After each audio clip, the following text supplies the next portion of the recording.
पर ये page number 3 है और इस बच्चे ने अपना आंसर को शुरू किया है सेक्शन नंबर डी। ये बच्चा 99 मार्क्स पाया है। क्वेश्चन आप करोगे, ठीक है, उसके बाद नेक्स्ट क्वेश्चन शुरू करने से पहले नंबर सी सही है और ऑप्शन नंबर सी का सही ऑप्शन भी यहां पर मेंशन कर दिया है। अब क्वेश्चन नंबर 4। दोस्तों बहुत बहुत स्वागत है आप सभी का हिंदी मीडियम के नंबर 1 चैनल शुभम क्लासेस पर। दोस्तों आप क्लास 10-12 के स्टूडेंट हो और आपको 2023 में बोर्ड परीक्षा देना है तो ये वीडियो आपके लिए बहुत इंपॉर्टेंट है, क्योंकि आज के इस वीडियो में मैं आपको बताऊंगा कि 2022 बोर्ड परीक्षा का एक टॉपर बच्चे का जो आंसर शीट है वो कैसे उसने अपने क्वेश्चन को एग्जाम हॉल में लिख कर आया कि उसके एक भी नंबर नहीं कटे। वह एक एवरेज बच्चा था लेकिन उसने अपने आंसर को इस तरीके से लिखा, कैसे हेडिंग को लिखा, कैसे अपने एक एक क्वेश्चन को सॉल्व किया, वो सब कुछ आज की इस वीडियो में आपको बताऊंगा कि आप भी इसी तरीके से अपनी कॉपी को 2023 की बोर्ड परीक्षा में लिख कर आओ। अगर सोचो कि एक प्रश्न में अगर आधा नंबर भी आप कटता है, हर पेपर में 20-20 क्वेश्चन होते हैं तो एक पेपर में आपके 10 नंबर कट जाएंगे। इसी तरीके से आपके 5 सब्जेक्ट है तो 50 नंबर तो आप ऐसे ही बचा सकते हो, जो आज के इस वीडियो में आपके पॉइंट बताऊंगा। आप भी ये गलती कर रहे हो लेकिन आज से इसको आपको सुधारना है। जितने भी बच्चे इस वीडियो को देख रहे हैं सबसे पहले वीडियो को लाइक कर दो, चैनल पर नया तो सब्सक्राइब करके बेल आइकन प्रेस कर लो और वीडियो को लास्ट तक देखना। आप खुद कमेंट करोगे कि सर ये गलती मैं कर रहा था लेकिन अब नहीं करूंगा। वीडियो को सबसे पहले स्टार्ट करने से पहले जो आपके बोर्ड परीक्षा में जो आपकी कॉपी मिलती है उसमें 4 चीज जो आपको मिस्टेक नहीं करनी है। शुरू से एक एक पॉइंट बताऊंगा और लास्ट तक, तो वीडियो को 1 सेकंड के लिए स्किप मत करना, क्योंकि ये आप 2023 में अगर आप पूरे नंबर चाहते हो कि आपने जो क्वेश्चन का आंसर लिख कर आया है उसमें आपके एक नंबर भी ना कटे, तो ये वीडियो आप लास्ट तक देखना। जितने भी बच्चे इस वीडियो को देख रहे हैं, सबसे पहले जो आपकी कॉपी मिलती है, ठीक है, इसमें जो आपका रोल नंबर होता है उसको आपको सही से लिखना है। सबसे पहला जो सबसे इंपॉर्टेंट चीज है कि आपका रोल नंबर, क्योंकि रोल नंबर अगर सही रहेगा तो जितने नंबर आप पाए रहोगे वह आपके रोल नंबर पर चढ़ेगा। अगर रोल नंबर ही गलत लिख कर आओगे तो अगर आप 90 नंबर ही पाए रहोगे तो वो कैसे चढ़ाएगा कि आखिर किस बच्चे का ये कॉपी है, उसे तो पता नहीं, क्योंकि आपका नाम तो मेंशन है नहीं। तो सबसे पहले आप अपना रोल नंबर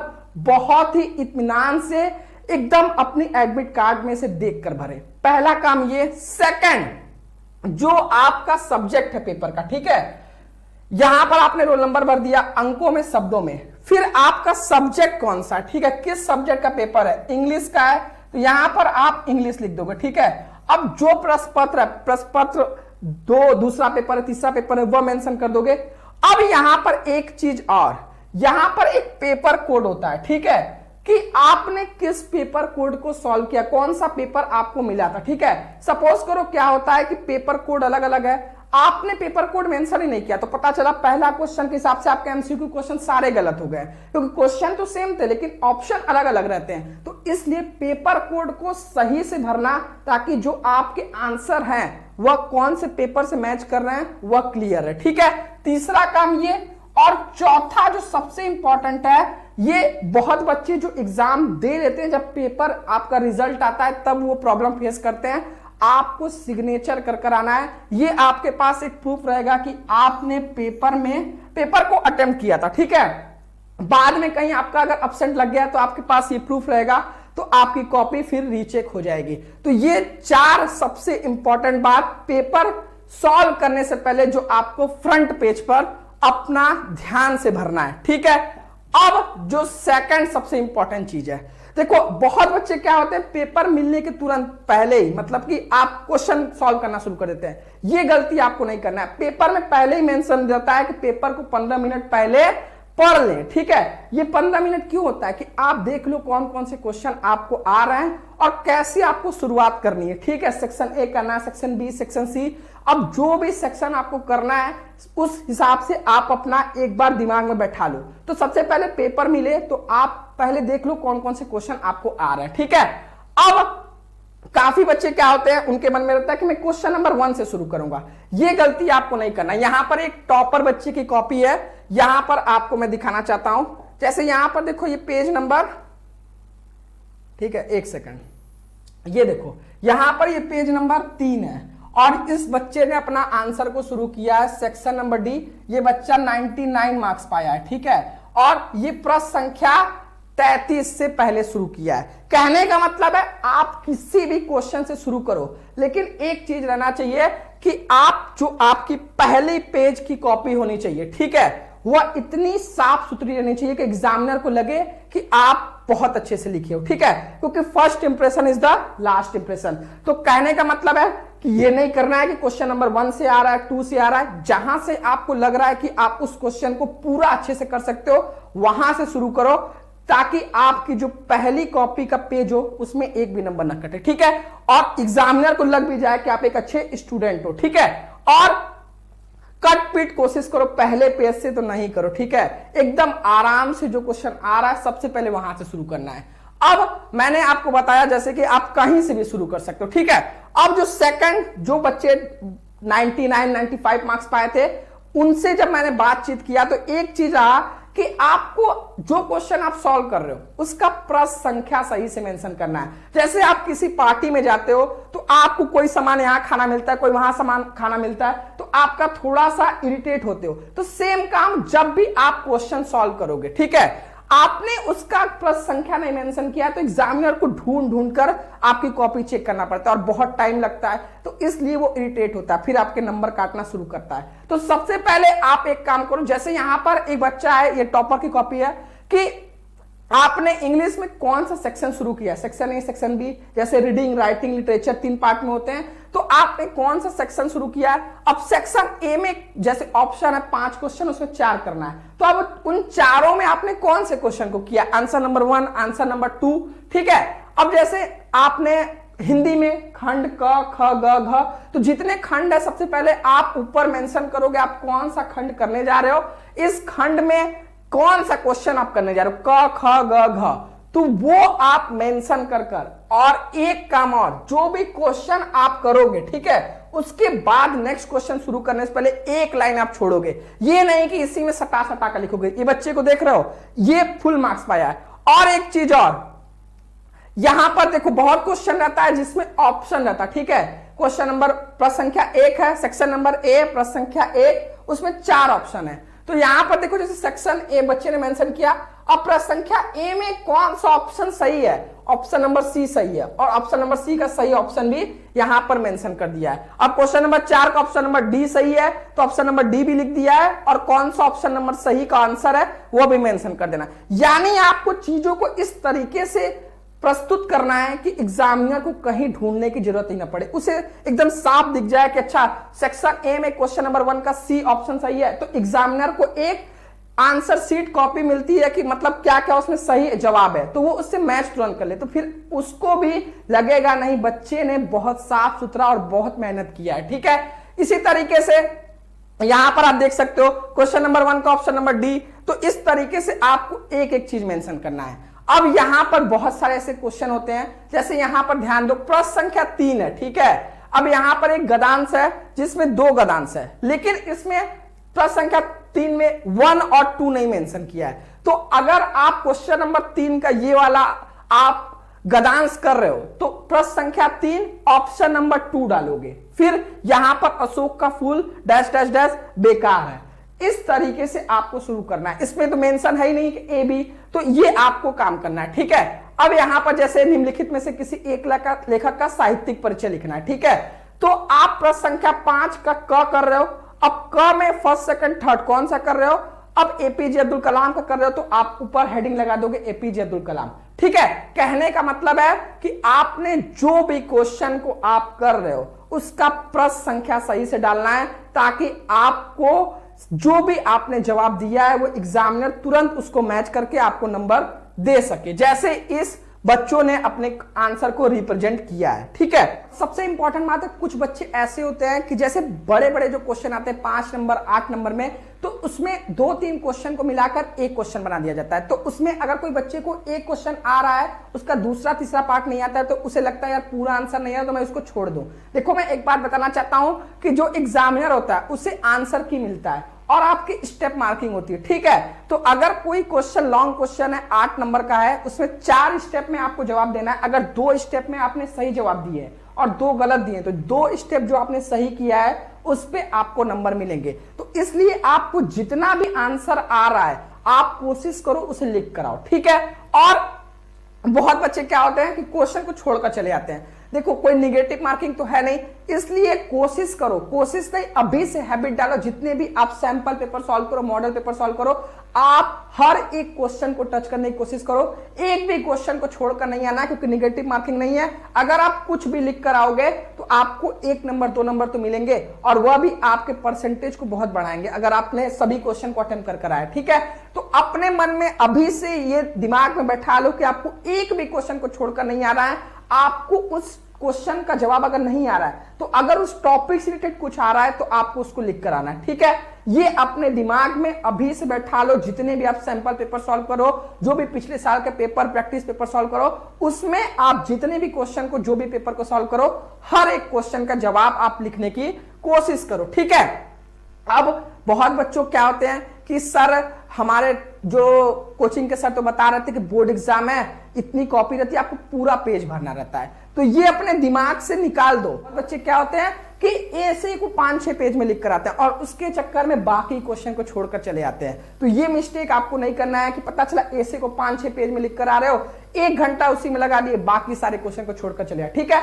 जितने भी चीज को आपको लिखना है टू द पॉइंट लिखना है और पेज को भरने की कोशिश नहीं करना है। जितना आपका आंसर हो गया, आपको आपने अपने क्वेश्चन का आंसर दे दिया तो वहीं पर उस क्वेश्चन को एंड कर देना है। क्लियर है? यहां पर इंपॉर्टेंट बात है कि जो प्रश्न जितने वर्ड का बोले उतना ही लिखना है। जैसे यहां पर एक क्वेश्चन है, right an article on any one of the following topic in about 100 to 150 word. 10 number का है, 100 से 150। अब बच्चों को लगेगा, बहुत बच्चों को 10 नंबर का यार 3-4 पेज में लिखते हैं। नहीं, यहां पर अगर 100 से 150 वर्ड बोला है तो इसका बोलने के पीछे रीजन है कि आपको इतने ही वर्ड में लिखना है। एग्जामिनर चाहता है कि आप कम शब्दों में कैसे अपने आंसर को इतना अट्रैक्टिव बनाओ कि जो पूछा जाए उसको लिख दो।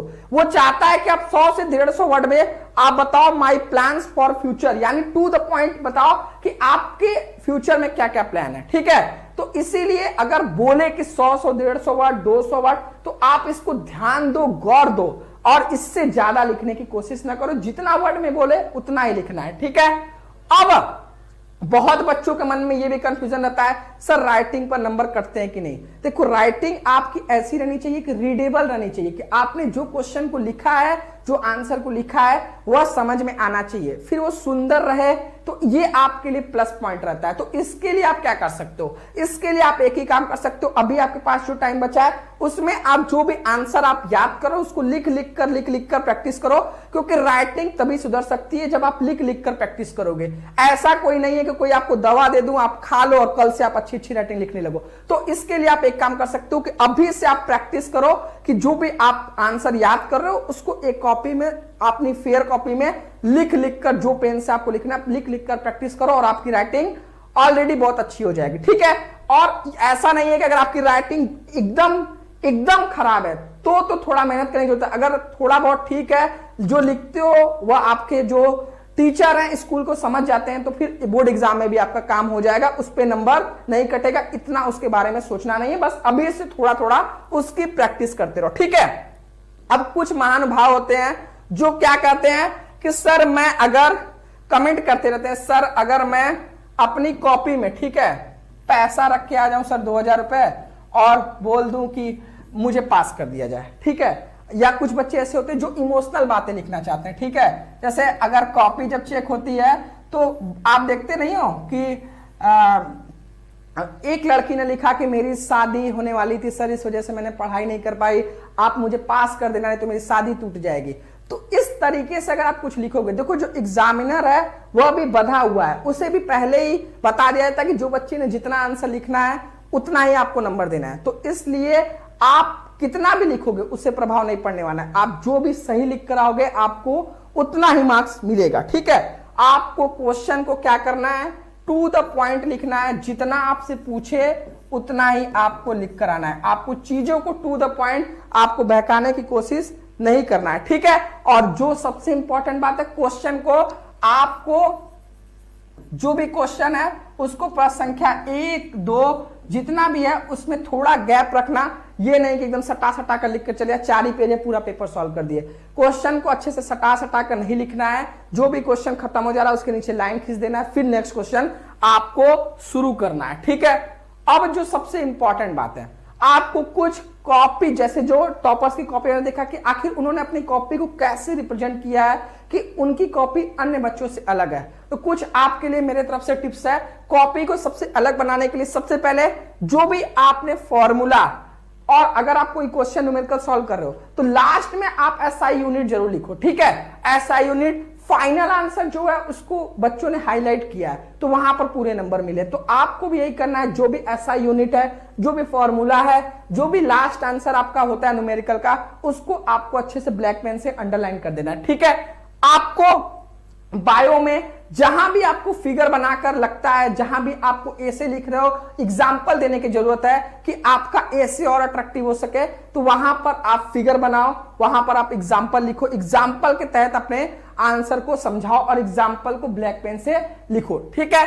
अब जो भी आप क्वेश्चन, बड़े क्वेश्चन लिख रहे हो उसके पॉइंट को अंडरलाइन करो, अगर वहां पर कुछ आपने इंपॉर्टेंट चीज लिखा है, ठीक है। जैसे हर चीज, हर क्वेश्चन में कुछ इंपॉर्टेंट पॉइंट होते, तो जो भी इंपॉर्टेंट पॉइंट है उसको अंडरलाइन कर दो कि एग्जामिनर को तुरंत पता चल जाए कि यहां पर आपने कुछ इंपॉर्टेंट लिखा हुआ है, ठीक है। आप जितने भी लॉन्ग क्वेश्चन बना रहे हो, ठीक है, जितने भी लॉन्ग क्वेश्चन है उसमें कोशिश करो हेडिंग, सब हेडिंग बनाओ। जैसे ऐसे ही है, अगर आप कहानी की तरह लिख दोगे तो फिर आपको उसी में आपने 5-6 हेडिंग बनाया, प्रस्तावना बता दिया, उपसंहार बता दिया, 4-5 लेटर लिख रहे हो, उसका किस तरीके से फॉर्मेट है, ठीक है। जैसे एडिटर को लेटर लिख रहे हो, सब्जेक्ट क्या लिखे हो, आपने बॉडी ऑफ लेटर में क्या लिखा है, सेंडर एड्रेस, रिसीवर एड्रेस, ये सारा चीज जो आपका फॉर्मेट होता है, आर्टिकल लिख रहे हो, नोटिस लिख रहे हो, उसका जो फॉर्मेट होता है उस फॉर्मेट पर आपको लिख कराना। ये नहीं कि कहानी की तरह आपने लिख कर चले आए, ठीक है। ये आपको मिस्टेक नहीं करना है, आपको फॉर्मेट को फॉलो करना है और टू द पॉइंट अपने आंसर को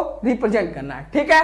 अब एग्जामिनर, देखो एग्जामिनर भी आपका नंबर नहीं काटना चाहता है, उसकी भी मजबूरी होती है। वो आखिर नंबर आपका कब काटता है, जब आप उसे लगता है कि आपने क्वेश्चन को गलत लिखा है और गलत ही पूरा लिख दिया है, जो भी आपने आंसर लिखा है वो क्वेश्चन से बिल्कुल मैच नहीं हो रहा है, तब तो वो आपके आंसर को कट कर देता है। या फिर आप बस घुमा फिरा रहे हो, ठीक है। जो एग्जामिनर है उसे 10-15 साल का एक्सपीरियंस है, वो 10-15 साल से उसी सब्जेक्ट की कॉपी चेक करते आ रहा है, तो उसे पता है कि आपने जो लिखा है वो समझ जाता है कि आप घुमा रहे हो कि आपने आंसर को सही से लिखा है, ठीक है। इसलिए जो भी आंसर को लिखो टू द पॉइंट लिखो, मैं आपको बार बार बोल रहा हूं। और जो बहुत बच्चे करते हैं स्पेलिंग मिस्टेक, ग्रामर मिस्टेक, तो इसको आप प्रैक्टिस करो कि स्पेलिंग आपकी मिस्टेक ना हो, ठीक है। फाइनल आंसर, बहुत बच्चे होते हैं मैथ के क्वेश्चन सॉल्व किए, लास्ट का आंसर ही छोड़ दिए, ठीक है, जल्दी जल्दी में, यानी क्वेश्चन तो पूरा सॉल्व किया, लास्ट का आंसर ही नहीं लिखे, न्यूमेरिकल सॉल्व किए, लास्ट का जो फाइनल आंसर वही नहीं लिखे। तो ये सब मिस्टेक आपको नहीं करना है, ठीक है। फॉर्मेट ही गलत है, जैसे मैंने बताया कि लेटर आपने लिखा, ऐसे लिखा, आपने नोटिस लिखा, जितने भी आपके राइटिंग सेक्शन में होते हैं, ठीक है, उसका फॉर्मेट ही गलत लिख कर, पत्र हिंदी में लिख रहे हो उसका फॉर्मेट ही गलत है, तो वहां पर आपके नंबर कट जाते हैं, ठीक है। और आपने, अगर आपने आंसर को हाईलाइट नहीं किया है, जो भी आपके लॉन्ग क्वेश्चन है, तो वहां पर भी आपके नंबर कटने के चांस है। तो इसलिए आपको ये सारा पॉइंट अभी से इसको कर लेना है, ठीक है। अब जितने भी आपके पास टाइम बचे हैं, ये अपने कॉपी में जब भी आप आंसर को लिखो, जितने पॉइंट मैंने बताए उन सभी को फॉलो करो, आपके एक नंबर भी नहीं कटेंगे। जितना टाइम आपके पास बचा है, सबसे पहले एक सब्जेक्ट पे फोकस ना करो, क्योंकि मैंने बहुत सारे ऐसे बच्चों को देखे हैं जो अपना 3-4 सब्जेक्ट बहुत अच्छे से कर लेते हैं, लेकिन 1-2 सब्जेक्ट गड़बड़ाने की वजह से उनका पूरा परसेंटेज बिगड़ जाता है। तो आप अपने सभी विषयों को टाइम दो। क्रैश कोर्स, अभी आपके पास टाइम कम बचा है। शुभम क्लासेस, अगर आप हिंदी मीडियम के किसी भी बोर्ड के स्टूडेंट हो तो हिंदी मीडियम का सबसे नंबर 1 चैनल है, जहां पर आप अपने क्रैश कोर्स से भी सभी सब्जेक्ट की तैयारी कर सकते हो, जहां पर आपको 1 short video, chapter wise important question answer, last 3 year का paper, short notes, 3 model paper, जो आपके 2023 बोर्ड परीक्षा के लिए मोस्ट इंपॉर्टेंट होंगे। जिन बच्चों की तैयारी नहीं हुई है, अगर आप इस बैच को ज्वाइन कर लेते हो तो आपकी कंप्लीट तैयारी हो सकती है। और अभी शुरुआत के 500 स्टूडेंट के लिए इसकी फीस सिर्फ 799 रुपए है। तो अगर ये वो बच्चे हैं जो हमारे चैनल से पढ़ाई कर 90%, 95% स्कोर किए हैं, आप भी कर सकते हो। बस जो चीजें बताई जा रही हैं उनको आप डेली फॉलो करो, ठीक है। जिनको भी इस बैच पे जुड़ना है, आप UP, Bihar, MP, Rajasthan board, किसी भी बोर्ड के स्टूडेंट हो, आप हिंदी मीडियम से हो तो आप इस बैच को ज्वाइन कर सकते हो। प्ले स्टोर से आप शुभम क्लासेस ऐप, जिसपे 1 लाख डाउनलोड है, इसको डाउनलोड करके डायरेक्ट यहां से पेमेंट करके जुड़ सकते हो। नहीं तो आप इन दोनों नंबर पर व्हाट्सएप कर सकते हो कि सर हमें आपके 2023 के क्रैश कोर्स में जुड़ना है, ठीक है। और जो सबसे इंपॉर्टेंट बात है, ठीक है, जो भी आप अभी पढ़ाई कर रहे हो, आपने क्वेश्चन बैंक ले लिया है, उसमें से जो भी इंपॉर्टेंट क्वेश्चन 2-3 साल जो भी क्वेश्चन आए उनको आप लिख लिख कर प्रैक्टिस करो, उन क्वेश्चन को आपको छोड़ना नहीं है, ठीक है। चैप्टर वाइज शुरू करो, जो भी चैप्टर में आपके 2-3 साल क्वेश्चन पूछे गए पिछले साल, उन सभी क्वेश्चन को याद करते चलो, ठीक है। ज्यादा मार्क्स के जितने भी लेसन है, सबसे पहले उन पे फोकस करो जो चैप्टर से आपके ज्यादा मार्क्स के क्वेश्चन आ रहे हैं, ठीक है। और सबसे इंपॉर्टेंट 3 साल का पेपर, कम से कम 3 साल के पेपर से जितने भी क्वेश्चन आए हैं उनको कोशिश करो कि आप याद करने की, ठीक है। तो ये आपके लिए कुछ इंपॉर्टेंट टिप्स है जिससे आप फॉलो करके, जैसे ये बच्चे इस चैनल से पढ़ाई करके 90-95% स्कोर किए हैं, आप भी कर सकते हो। इस चैनल को सब्सक्राइब नहीं करो, सब्सक्राइब करो। वीडियो को पसंद आए तो वीडियो को लाइक करो, अपने सभी दोस्तों को शेयर करो। और जो भी बच्चा हिंदी मीडियम का है, क्लास 10 का, 12th का, अपने सभी विषयों की कंप्लीट तैयारी करना चाहता है क्रैश कोर्स के थ्रू, तो आज ही आप ये एप्लीकेशन शुभम क्लासेस डाउनलोड करके डायरेक्ट यहां से पेमेंट करके 799 पर जुड़ सकते हो। नहीं तो इन दोनों नंबर पर व्हाट्सएप कर सकते हो, आप किसी और से भी पेमेंट कराकर जुड़ सकते हो। आपको ये वीडियो कैसा लगा कमेंट बॉक्स में बताओ। नेक्स्ट वीडियो आप किस टॉपिक पे चाह रहे हो ये भी कमेंट बॉक्स में बताओ, ठीक है। तो मिलता हूं आपसे नेक्स्ट वीडियो में, तब तक के लिए जय हिंद, जय भारत।